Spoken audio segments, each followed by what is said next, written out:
అతని నేత్రాలు సజీవం. శ్రీకాకుళం జిల్లా పొందూరు మండలం బొడ్డేపల్లి గ్రామంలో నివాసం ఉంటున్న బొడ్డేపల్లి రాములు వయస్సు 94 సంవత్సరాలు. ఈరోజు అనారోగ్యం కారణంగా మృతి చెందారు. వారి నేత్రాలను దానం చేయాలని నిర్ణయించుకుని కుటుంబ సభ్యులు రెడ్ క్రాస్ చైర్మన్ జగన్మోహన్ రావుకు తెలియజేశారు.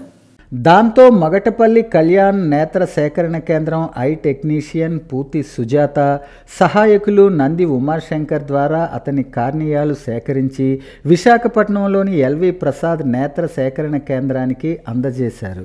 వారి మృతికి సంతాపం తెలియజేస్తూ దాత కుటుంబ సభ్యులను red cross chairman Jaganmohan Rao, secretary B Malleswararao, treasurer Durga Srinivas మరియు ఇతర సభ్యులు అభినందించారు. ప్రస్తుత కాలంలో నేత్రదానంపై అవగాహన, చైతన్యం ప్రజల్లో బాగా పెరుగుతుందని, ఈ విధంగా నేత్రదానం ద్వారా మరొకరికి ప్రపంచాన్ని చూపే అవకాశం కలుగుతుందని, అంధత్వరహిత సమాజ స్థాపనకు యువత, ప్రజలు కృషి చేయాలని అన్నారు.